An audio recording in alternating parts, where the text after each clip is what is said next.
ఓం సమర్థ సద్గురు శ్రీ సాయినాథాయ నమః. శ్రీ సాయి లీలామృతం 9వ అధ్యాయం. ఉపదేశాలు. ఇహపర శ్రేయస్సుకు సద్గురువును సేవించి ఆయన అనుగ్రహానికి పాత్రులవడమే ముఖ్యం. ప్రాయశ్చిత్తమే లేని మహాపాపాలకు కూడా సద్గురు సేవే తరుణోపాయమని ధర్మశాస్త్రం చెబుతుంది. కనుక ప్రజల్లో ఎక్కువ మందికి అదొకటే తరుణోపాయం. మరలా సాధన చివరి దశలో ఆత్మనిష్ఠుడు, శ్రోత్రియుడు అయిన జ్ఞానిని ఆశ్రయించి తీరాలని శాస్త్రం. అటువంటి గురువుల్లో ఉత్తములు శ్రీ సాయిబాబా. ముముక్షువు ఎలాంటి గురువు ఆశ్రయించాలో, ఎలా సేవించాలో ఒకప్పుడు సాయి ఆచరించి చూపారు. ఈ విషయమే మరలా చిత్రమైన రీతిన ఉత్తమమైన తమ బోధగా శ్యామా చేత చెప్పించారు. ప్రపంచంలోని అన్ని మతాల ఆధ్యాత్మిక సాంప్రదాయాల మహనీయుల అనుభవాల సారమంతా అందులోనే ఉన్నది. సాటే అను పెద్ద వ్యాపారి ఒకప్పుడు ఎంతో నష్టపోయి ఇల్లు విడిచిపోవాలని తలచాడు. స్నేహితుల సలహాపై 1911లో సాయి సన్నిధిలో కొద్ది రోజులున్నాడు. అప్పుడు శ్రీ గురు చరిత్ర ఒక సప్తాహం పారాయణ చేశాడు. నాటి రాత్రి ఆ గ్రంథాన్నే చేతబట్టుకుని సాయి స్వప్న దర్శనమిచ్చి దానిని గురించి ఏమో చెప్పారు. మరుసటి ఉదయమే దాని భావమేమని అతడు కాకా సాహెబ్ చేత బాబాను అడిగించాడు. అతడు ఇంకొక పారాయణ చేయాలని ఆయన వివరించారు. అది వినిన హేమత్ పంతు తాను 40 సంవత్సరాలుగా పారాయణ 7 సంవత్సరాల నుండి సాయి సేవ చేస్తున్నా లభించని కృప సాటేకు అంత త్వరగా లభించిందే అని కలత చెందాడు. వెంటనే అతన్ని లేపి శ్యామా వద్దకు వెళ్ళి అతని వద్ద 15 రూపాయలు దక్షిణ తీసుకుని అతనితో కొద్దిసేపు మాట్లాడిరా అని బాబా ఆదేశించారు. హేమత్ పంతు వెళ్లేసరికి శ్యామ పూజకు కూర్చుంటున్నాడు. అక్కడ ఉన్న ఏకనాథ భాగవతం చూడగానే తాను ఆ రోజు పారాయణ చేయలేదని గుర్తొచ్చింది. దాన్ని తెరవగానే ఆ రోజు చదవవలసిన భాగమే వచ్చింది. తనను అందుకే బాబా పంపారని తలచి పారాయణ పూర్తి చేశాడు హేమత్ పంతు. ఇంతలో శ్యామ కూడా పూజ పూర్తి చేసుకుని వచ్చాడు. బాబా తన నుంచి దక్షిణ కోరారని విని నా వద్ద పైకం లేదని ఆయనకు తెలుసు. నా 15 నమస్కారాలే దక్షిణగా సమర్పించు. సరేగాని నీ వంటి విద్యావంతుణ్ణి నా మాటలు వినడానికి ఎందుకు పంపారో అయినా ఆయన స్ఫురింపచేసే లీలలు చెబుతాను. సంగమనేర్ నుండి వచ్చిన రాధాబాయి తాను కోరకనే సాయి తనకు ఉపదేశం ఇస్తే గాని అంతవరకు అన్నం తినని నిశ్చయించుకున్నది. 3వ రాజు ఆమెకి ఏదైనా హితం చెప్పమని సాయిని కోరాను. బాబా ఆమెను పిలిచి ఇలా చెప్పారు. అమ్మా, వ్యర్థంగా నిన్ను నువ్వు బాధించుకోకు. నా వృత్తాంతం విను, నీకెంతో ఉపకరిస్తుంది. నా గురువు గొప్ప యోగి, దయామయుడు. వారి నుండి ఉపదేశం ఆశించి 12 సంవత్సరాలు సేవించాను. కానీ ఆయన నాకు ఏ మంత్రమూ ఉపదేశించలేదు. నా తల బోడి చేయించి 2 పైసలు దక్షిణ కోరారు. ఆయన కోరినది ధనం కాదు, మొదటి పైస నిష్ఠ, అంటే స్థిరమైన విశ్వాసం. అది సమర్పించాను. ఆ ప్రేమమూర్తి ఎప్పుడు ధ్యానంలో ఉండేవారు. ఆయన్ను చూస్తూనే నేను ఆనందంలో మునిగి ఆకలి దప్పులు కూడా మరిచాను. ఆయన్ను మరచి నాకు శాంతి ఉండేది కాదు. నా మనస్సు వారియందే నిలిచింది. అంతకాలము నాకు అన్నవస్త్రాలకు లోటు లేదు. ఆ ప్రేమయే, విశ్వాసమే నేను సమర్పించిన మొదటి పైసా. ఆయన కోరిన 2వ పైస సబూరి, అంటే సంతోషము, పట్టుదలతో కూడిన ఓర్మి. అది సర్వ పాపాలను, కష్టాలను తొలగించి విజయాన్నిస్తుంది. సర్వ సద్గుణాలకు నిధి, విశ్వాసానికి సోదరి. నేను దీనిని సమర్పించాను. ఆయన కృప కోసం వేచి ఉన్నాను. ఆయన తమ మనోదృష్టిని నాపై నిలిపి నన్ను ఉద్ధరించారు. నా యత్నమేమీ లేకనే వారి కృప వల్ల నాకు ఈ స్థితి కలిగింది. ఆయన నాకే మంత్రము ఉపదేశించినప్పుడు నేను నీకెలా ఉపదేశిస్తాను? మంత్రము గాని మరే ఉపదేశం గాని ఎవరి వద్ద నుండి పొందవద్దు. నన్ను గురించి సదా ప్రేమతో చింతన చేస్తూ ఉండు. నేను నీపై దృష్టి నిలుపుతాను. అలా చేస్తే నీకు పరమార్థం తప్పక లభిస్తుంది. మసీదులో కూర్చొని నేనెన్నడూ అబద్ధం చెప్పను. వేరే సాధన కానీ శాస్త్ర విజ్ఞానం కానీ అవసరం లేదు. పూర్ణ విశ్వాసము, ఓరిమి కలిగి ఉండు. గురువే దైవం, ఆయనయే సర్వము సమకూర్చగలడు. ఈ కథ వినడంతోనే హేమత్ పంతుకు పట్టరాని ఆనందంతో కంఠం గద్గదమై, నేత్రాలు ఆనంద బాష్పాలతో నిండి శరీరమంతా రోమాంచితమైంది. ఇంతలో గంటలు వినిపించి మధ్యాహ్న ఆరతికి ఇద్దరూ మసీదు చేరారు. భక్తులు చేతులు తడుతూ మేళ తాళాలతో ఆరతి పాడుతున్నారు. పంత్ను చరచరా లాక్కుపోయి సాయికి కుడిపక్కగా శ్యామ కూర్చున్నాడు. పంత్ ఎదురుగా కూర్చున్నాడు. సాయి వారు చెప్పిందంతా విని అర్థమైందా అన్నారు. అర్థమైంది. నా చిత్తం శాంతించింది. సరైన మార్గం తెలిసింది అన్నాడు పంత్. నా పద్ధతి అత్యాశ్చర్యకరము. ఈ ఒక్క సంఘటన గుర్తుంచుకుంటే చాలు అని బాబా దాని సారాంశం ఇలా చెప్పారు. ఆత్మజ్ఞానానికి నిరంతరం ధ్యానం అవసరం. ధ్యానం వలన మనస్సు స్థిరమవుతుంది. సర్వగతుడైన ఈశ్వరుని యందు మనస్సు నిలపటమే పరమార్థం. ఇది కుదరకపోతే నా ఆకృతిని నకసిక పర్యంతము అహర్నిశలు నీ మనస్సులో నిలుపుకో. నీ మనస్సు ఆ ఒక్క రూపాన్నే పొందుతుంది. ధ్యానించే నీవు, ధ్యానమనబడే నేను, ధ్యానమనే క్రియ వేరుగా అనుభవమవక సర్వగతమైన చైతన్యమే అనుభవమవుతుంది అన్నారు. ఇంతలో ఆరతి పూర్తయి భక్తులంతా జయ జయధ్వానాలు చేశారు. పంతు చేతిలో ప్రసాదం ఉంచుతూ బాబా, అలా చేస్తే నీ స్థితి కూడా ఈ ప్రసాదం లాగా మధురమై సర్వార్థ సిద్ధి లభిస్తుంది అన్నారు. ఈ లీల గురించి హేమత్ పంతు ఇలా అంటాడు. నా మనస్సులో అశాంతిని రేకెత్తించి నన్ను శ్యామ ఇంటికి పంపి నాటి పారాయణ పూర్తి చేయించి శ్యామ నోట ఈ లీలను సాయియే చెప్పించారు. నిజమైన గురువు ఎలా ఉంటాడో తెలుసుకోవడం మన మొదటి కర్తవ్యం. అందుకే ఒకప్పుడు సాయి అన్నారు, సద్గురువును తెలుసుకోవాలి, లేకపోతే ఎందుకు వచ్చినట్లు పిడకలేరుకోవడానిక. మానవుడు జన్మకొచ్చింది సద్గురు కృపతో మృత్యువును జయించడానికే. సద్గురు లక్షణాలు ఈ వృత్తాంతంలో ఇలా కనిపిస్తాయి. శ్రోత్రియుడు బ్రహ్మనిష్ఠుడు అయిన వారినే సేవించాలని వేదాలు చెబుతున్నాయి. తత్వదర్శనే సేవించాలని శ్రీకృష్ణుడు చెప్పాడు. వశిష్ఠుని ఆశ్రయించగా విశ్వామిత్రుడు కూడా బ్రహ్మర్షి కాలేదు. రాముడు తన ఆచరణ ద్వారా అదే తెలిపాడు. శ్రీ గురు గీత అట్టి వాడే గురువని చెబుతుంది. అందుకే నిజమైన ఫకీరు చాలా అరుదు అని సాయి అన్నారు. సాయి సేవించిన ఆ గురువులాగా, సాయిబాబాలాగా, అక్కల్కోట స్వామి, రమణ మహర్షుల్లాగా సద్గురువు ఎవరిని తమ శిష్యులని తలచరు. సర్వాన్ని ఆత్మగానే దర్శిస్తారు. సాయి అందరినీ బావు అంటే రమణ మహర్షి ప్రతివారిని వారు అనేవారు. అందువలన వారు ఎవరికి ఏ మంత్రము ఉపదేశించలేదు. ఆధ్యాత్మ ప్రచారము, శిష్య సేకరణ, గ్రంథ రచన, ఆలయ మఠ ఆశ్రమ నిర్వహణలు చేయలేదు. ముముక్షువే వారిని గురువుగా విశ్వసించి ప్రేమమూర్తిగా ధ్యానించి సేవించి ధరించాలి సాయి చేసినట్లు. అందుకే ఎవరి వద్ద ఉపదేశం కోసం ప్రాకులాడవద్దని ఆయన హెచ్చరించారు. అటువంటి గురువు దొరికాక ఆయన్ను నిష్ఠ సబూరీలతో సేవించాలి. ఒకసారి బాపూసాహెబ్ జోగ్ మసీదులో కూర్చొని సద్గురువు శిష్యుణ్ణి తనంతటి వాడుగా చేస్తాడంటారు. సాయి నన్ను ఇంకా అలా చేయలేదే అనుకున్నాడు. వెంటనే ఆయన నవ్వుతూ అతన్ని చూపి, వీడు నా స్థానాన్ని ఆక్రమించాలని చూస్తున్నాడు అన్నారు. మరొకప్పుడు అతడే ఆయన పాదాలెత్తుతూ, బాబా నా సేవ పూర్తయినట్లు గుర్తేమి అన్నాడు. నీవు సర్వబంధాలు విడిచి భిక్షువై నాలా జీవించడమే అన్నారు సాయి. అంటే జీవిత విధానమంతా ఆయనలాగా నిర్వహించగలవాడే గురువు. ముముక్షువైన వాడే కదా ఇతరులను ఉద్ధరించగలడు. అట్టి వారంతా పూర్ణత్వం చెందక ముందే లోకానికి వెల్లడిగారు. ఆ కాలంలో పుట్టిన శిశువు సంపూర్ణమెలా అవుతుంది? పిందె కోస్తే పండెలా అవుతుంది? బాబా చెప్పిన గురుసేవా వృత్తాంతంలో సామాన్యంగా వేర్వేరని తలచబడే ధర్మంలో మార్జాల కిశోర న్యాయము, మర్కాట కిశోర న్యాయము, గురు శిష్య సంబంధాలు రెండు మేళవించి ఉన్నాయి. శ్రీ సాయి వలె నిష్ఠాసబూరిలతో గురువునంటి పెట్టుకోగలవాడే శిష్యుడు. ఆయన గురువు వలె కేవలం తమ మనోదృష్టితోనే భక్తుణ్ణి సదా కాపాడి పూర్ణుణ్ణి చేయగలవాడే గురువు. సాయి వంటి గురువు లభించాక సకల శాస్త్రాల సారము భక్తులకు లీలల రూపంలో అనుభవమవుతుంది. ఈ కాలంలో అలాంటి నిజమైన ఫకీరు చాలా అరుదు అని సాయియే చెప్పారు. మనకై మనంగా గాని, ఆత్మజ్ఞానం లేని వారి వద్ద గాని శాస్త్రాలు చదివితే గర్వం వచ్చి సద్గురువును ఆశ్రయించలేకపోతాము. ఉపాసనీ బాబాలాగా, శ్రీ గురు చరిత్రలోని త్రివిక్రమ భారతిలాగా కేవలం పూర్వ పుణ్యం వల్ల దానిని సద్గురువు తొలగించవలసిందే. ఇందుకొక ఉదాహరణ, భగవద్గీత చక్కగా చదువుకున్నవాడని నానా చందోర్కర్ను అందరూ గౌరవించేవారు. సాయి సన్నిధిలో తన మనస్సులో వికారాలు తలెత్తకుండా అతడు భగవద్గీత వల్లించుకునేవాడు. ఒకసారి అతడు వల్లిస్తున్న శ్లోకం పైకి చదివి అర్థం చెప్పమన్నారు బాబా. అప్పుడు అతడు 4వ అధ్యాయంలోని 34వ శ్లోకం, తద్విద్ధి ప్రణిపాతేన పరిప్రశ్నేన సేవయా ఉపద్యేక్ష్యంతి తే జ్ఞానం జ్ఞానినస్తద్వదర్శినః చదివి గురువులకు సాష్టాంగ నమస్కారము సేవ చేసి ప్రశ్నించు. అప్పుడు ఆ బ్రహ్మజ్ఞానులు నీకు జ్ఞానం ఉపదేశిస్తారు అని దాని అర్థం చెప్పాడు. అప్పుడు సాయి అతన్ని ఇలా అడిగారు, సాయి పాతమంటే నమస్కారమే అయితే మరలా ప్రణి అని ప్రశ్న అనకుండా పరిప్రశ్న అని అనడం ఎందుకు? నానా నాకు తెలిసిన అర్థం అదే. సాయి సేవ అంటే ఏమిటి నానా?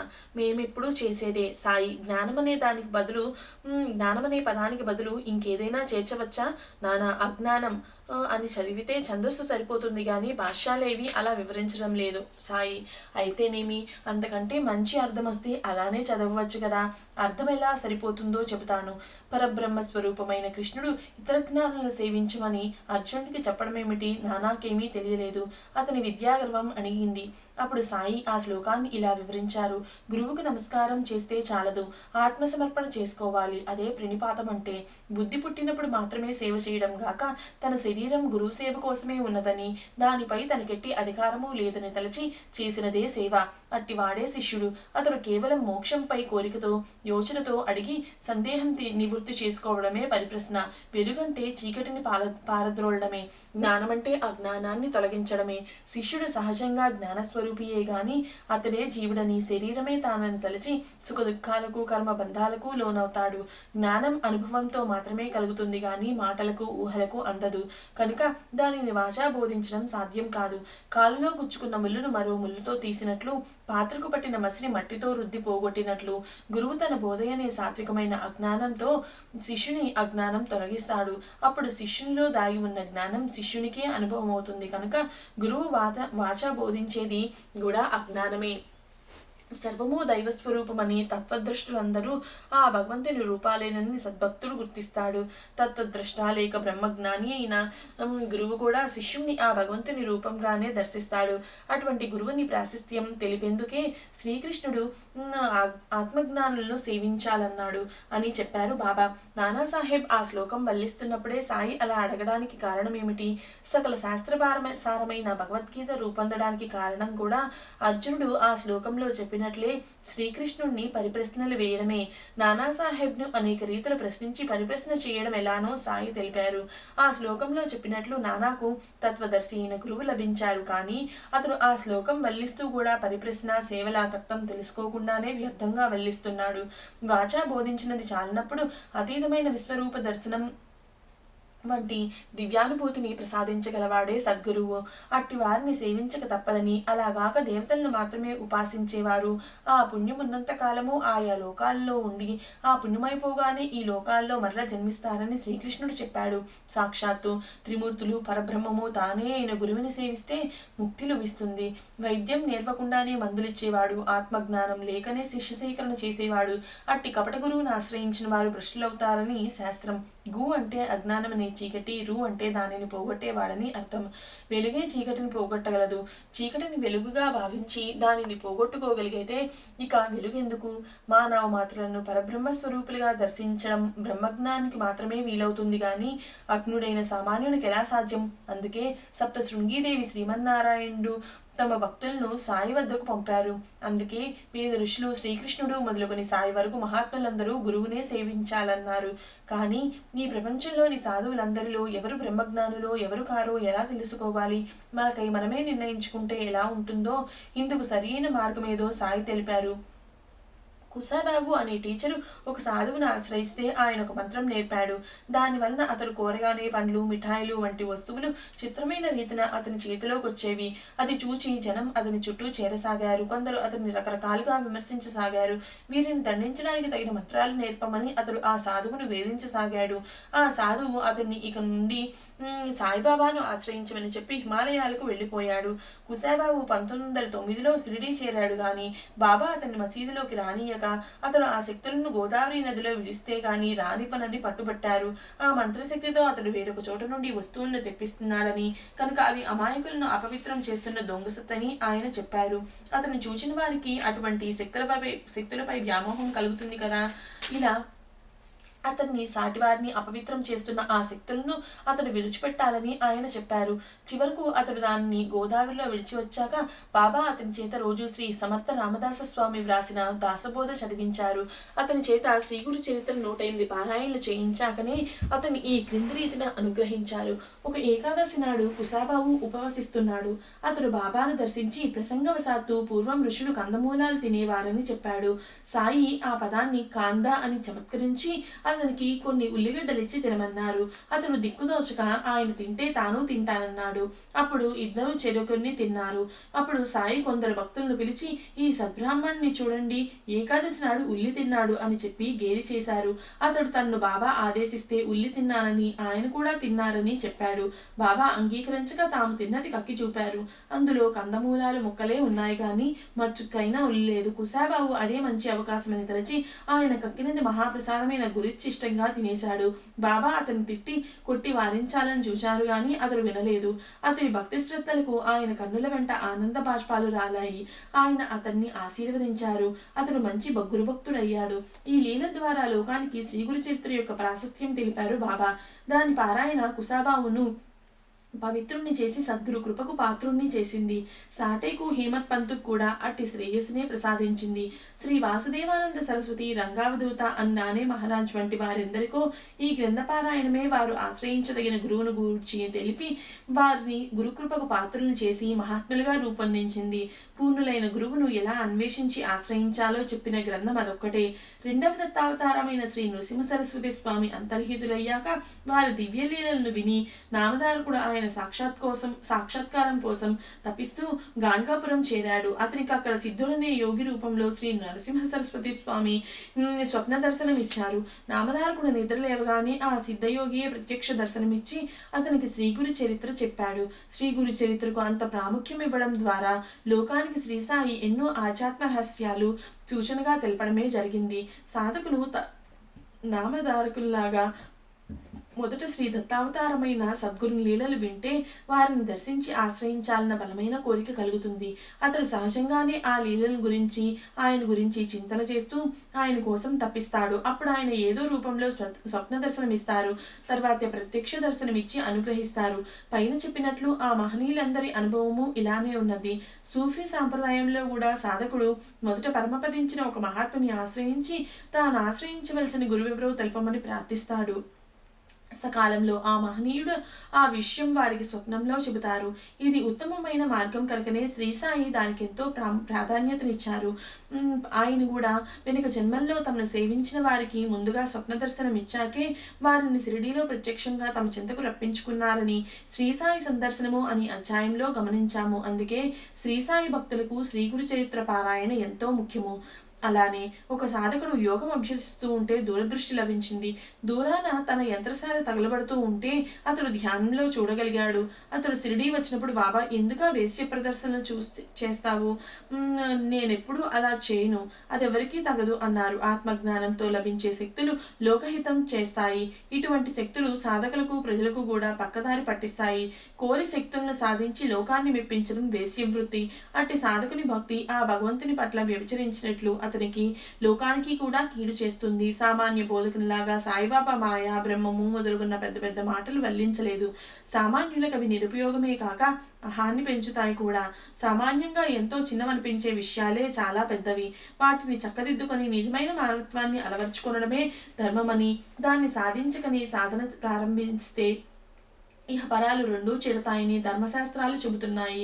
వెనుక సాయి చెప్పిన మామిడి పూత వలె మనం సద్గురు భక్తి నుండి మధ్యలో రాలిపోకుండా మరు జన్మలో దుఃఖం కలగకుండా వారి ఉపదేశాలు ఉపకరిస్తాయి. సాయి భక్తులను ఎలా హెచ్చరించేవారో చూద్దాము. ఒకసారి అంజన్విల్ నుండి మధురదాస్ అనే భక్తుడు వచ్చి సగణమేరు నాయక్ ఇంట్లో దిగాడు. ఒకరోజు వాళ్ళిద్దరూ సాటి వారి దోషాల గురించి మాట్లాడుకుంటున్నారు. తర్వాత మధురదాస్ మసీదుకు వెళ్ళగానే బాబా చికాకుగా ఏమిటి సగున్ అంటున్నాడు అన్నారు. తమ సంభాషణ బాబాకి ఎంతో బాధ కలిగించిందని అతడు గ్రహించాడు. దుష్ప్రచారము దాన్ని ఆసక్తితో వినడమే కదా సద్దుసాంగత్యం అంటే. అది నిజమైన అబద్ధమైన సర్వము సాయి రూపమన్న వివేకాన్ని పాడు చేసి పుణ్యమపహరించి హృదయాన్ని కలుషితం చేశాయి. అలానే ఒకరోజు వసతి గృహంలో ఒకడు వేరొకరి గురించి అపవాదులు కల్పించి వారి మనస్సును విరిచేయాలని తలచాడు. తర్వాత అతడు బాబా లిండికి వెళ్తుంటే ఎదురయ్యాడు. అప్పుడు ఆయన మలం తింటున్న ఒక పందిని అతనికి చూపి, అది మలం ఎంత ప్రీతిగా తింటుందో చూచావా? సాటి వారి గురించి అపవాదులు కల్పించడం అలాంటిదే. క్రమంగా మనల్ని సాటివారు ఏవగించుకుంటారు. అంతేకాదు అలా చేస్తే మనం కష్టపడి సంపాదించుకున్న పుణ్యమంతా వారికి, వారి పాపం మనకు వస్తాయి. ఇక షిరిడీ యాత్ర వలన కలిగే ప్రయోజనం ఏమిటి అన్నారు. అందుకే క్రీస్తు ఇతరుల దోషాలెంచుకు, ఎంచితే భగవంతుడు నీ లోపాలెంచుతాడు అని, సాటి వారినెంత కొద్దిగా నిందించినా నరకంలో శిక్ష తప్పదని చెప్పాడు. పక్క వారి కంట్లో నలుసు తీసే ముందు నీ కంట్లోని దూలాన్ని తొలగించుకో అన్నాడు. ఇతరులను మనసులో కూడా ద్వేషించకూడదు. హత్య, శత్రుత్వము, రుణము వీటి ఫలము అనుభవించక తప్పదన్నారు సాయి. ఒకరోజు ఒక భక్తుడు రవకేశ ప్రసాదంగా పంచుతున్నాడు. వేరొక భక్తునితో ప్రసాదం తీసుకున్నావా అన్నారు బాబా. అతడికి తనకు భేదాభిప్రాయాలు ఉండడం వలన ప్రసాదం తీసుకోలేదన్నాడు అతడు. అప్పుడు సాయి, ఇచ్చేది ఇవ్వబడేది పుచ్చుకునేది ఎవరు, అంతా ఒక్కటే, ఎవరిని శత్రువులుగా తలచవద్దు అన్నారు. ద్వేషం ఎంత ప్రమాదకరమో చిన్న బస్వప్ప, వీరభద్రప్ప అనే పాము కప్పలకు పూర్వజన్మలో సాయి సన్నిధులు లభించిన పరస్పర ద్వేషం వలన హీనజన్మలు లభించాయి. పై రెండు బలహీనతలను భిన్నమైన మరొక దాని గురించి ఒకసారి సాయి నానా చందోర్కర్తో ఇలా చెప్పారు. యాచించిన వారికి శక్తి కొలది సమర్పించు, ఇంకా అడిగితే వీలు కాదని సౌమ్యంగా చెప్పు, కోపగించవద్దు. కొంతకాలానికి కళ్యాణ్లో అతనింటికి ఒక బిచ్చగత్తె వచ్చి పెట్టిన దానితో తృప్తి చెందక ఇంకా కావాలని పట్టుబట్టింది. అతను సేవకునితో పెట్టింది తీసుకుపోమ్మను, లేకుంటే మెడపట్టి గెంటు అన్నారు. ఆమె వెళ్ళిపోయింది. తర్వాత అతడు షిరిడీ వెళ్ళినప్పుడు సాయి అతనితో పలకలేదు. కారణం అడిగితే, నా మాట వినని వారితో నాకేం పని, ఆ బిచ్చగత్తెను అధికంగా భిక్ష కోరినందుకు మెడపెట్టి గంటమంటివే, ఆమె వాకిట్లో కూర్చుంటే నీదేం పోయింది అన్నారు. అంతేకాదు, ఆవేశం ఎన్నడూ తగదని సాయి ఎంతో చమత్కారంగా బోధించారు. ఆయన ఒక భక్తునికి దక్షిణ అడిగారు. అతడు తన వద్ద పైకం లేదన్నాడు. అయినా ప్రతి 10-15 నిమిషాలకు సాయి అతన్ని తిరిగి తిరిగి అడిగారు. చివరికి అతడు విసిగిపోయి, నా వద్ద డబ్బు లేదంటుంటే అని గొంతు చించుకున్నాడు. సాయి కొంటిగా నవ్వి, లేకపోతే లేదని నెమ్మదిగా చెప్పు, అదీ కాకుంటే ఊరుకో, అరుస్తావెందుకు అన్నారు. కోపతాపాలన్నింటికీ నాది అనే మమకారం మూల కారణం. ఒకరోజు బాగ్చంద్ మార్వాడి రాగానే అతన్ని గూర్చి భక్తులతో సాయి అన్నారు, ఇతడు తన గడ్డివామి అంటుకుందని దాన్ని కాపాడమని కోరుతున్నాడు. చావు పుట్టుకలు, లాభ నష్టాలు, దైవాధీనాలు మూడులు ఈ విషయం మరచి లాభిస్తే సంతోషించి, నష్టమొస్తే ఏడుస్తారు. ఇది నాది అంటారు.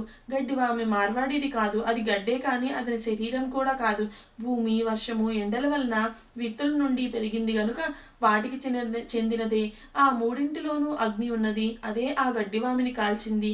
భగవంతుడు ఒక చేతితో ఇస్తాడు, మరో చేతితో తీసుకుంటాడు అని తిరిగి మార్వాడితో, ఈ నష్టం మరలా సర్దుకుంటుంది లేపో అన్నారు.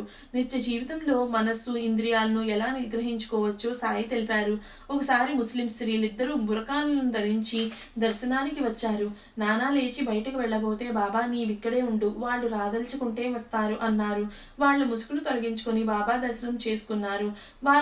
వారిలో ఒక యువతిని చూడగానే నానా మనస్సు చెలించింది.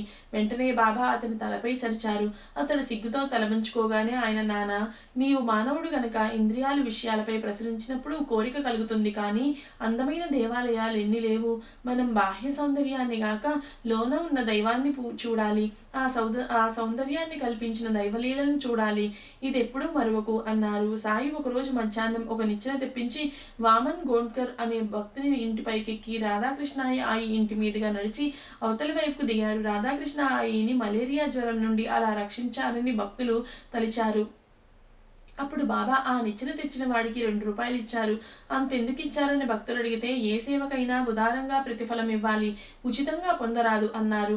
నేటి విద్యావంతుల్లో కూడా ఎక్కువ మంది నేర్చుకోవలసిన బోధ ఇది.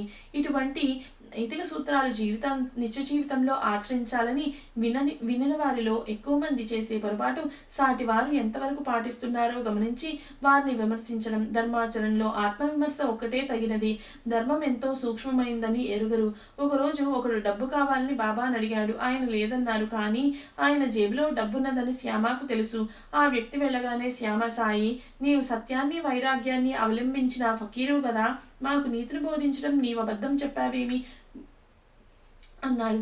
డబ్బివ్వడం అతడికి శ్రేయస్కరం కాదు, చెబితే వినడు కనుక అతని మేలు కోసమే అలా చెప్పాను అని సాయి శాంతంగా సమాధానమిచ్చారు. శ్రేయస్సు చేకూర్చే అసత్యమే సత్యమని, శ్రేయస్సును పాడు చేసే సత్యమే అసత్యమని ఆర్షధర్మ సూత్రం కూడా. దాసగను 1910లో షిరిడీ వెళ్తుండగా దారిలో ఒక వ్యక్తి బాబాను నిందించాడు.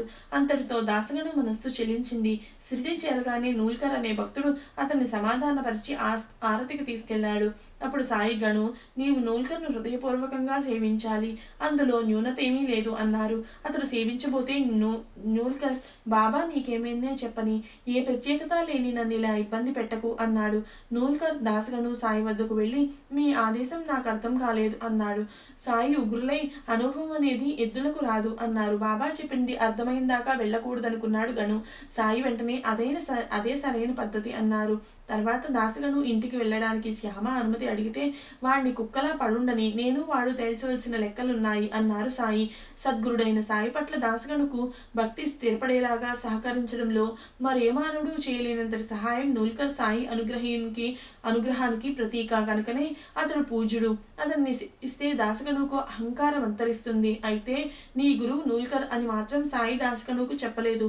అతడు చేసిన మేలు గురించి కృతజ్ఞత కలిగి ఉండడం ఎంతో ముఖ్యమని సాయి బోధ. ఒక భక్తుడు షిరిడీ వెళ్తుంటే అతనితో సాటి ప్రయాణికుడు మానవుడైన సాయిని కొలవడం వ్యర్థమని వాదించాడు. ఆ భక్తుని మనస్సు కలత చెందింది. అతడు మసీదు చేరగానే శ్యామతో, ఇతనికి ఏదైనా మంచి మాటలు చెప్పు అన్నారు సాయి. అప్పుడు శ్యామ అతడిని బయటకు తీసుకువెళ్ళి, సాయి గురించి ఇతరులు అన్నవి పట్టించుకోవద్దు, నీ అనుభవాన్నే అంటిపెట్టుకో అని చెప్పాడు. తర్వాత వారిద్దరూ మసీదులోకి రాగానే సాయి అతనితో, నువ్వు శ్యామ చెప్పినట్లు చేయి, మేలు జరుగుతుంది అన్నారు. మన సహాయం ఎవరైనా అర్థిస్తే తప్పక చేయడం కానీ లేక చేయించడం కానీ మన ధర్మం అన్నారు సాయి. వారు కూడా ఈ ధర్మం పాటించారు. ఒకప్పుడు రైతు తన పొలంలో బావికై అర్జీ పెట్టుకుంటే జిల్లా కలెక్టర్ త్రోసిపుచ్చాడు. అతడు బాబాతో చెప్పుకుంటే ఆయన, నీవు నానా చందోర్కర్తో కలిసి కనీత్కర్తో మాట్లాడు, నేను నానాతో చెబుతాను అన్నారు. తర్వాత నానా సహకారం వలన కలెక్టర్ అది మంజూరు చేశాడు. అతడు బావి త్రవ్వించుకొని పంటలొచ్చాక తన అప్పులన్నీ తీర్చుకున్నాడు. ఓం సమర్థ సద్గురు శ్రీ సాయినాథ్ మహారాజ్ की जय।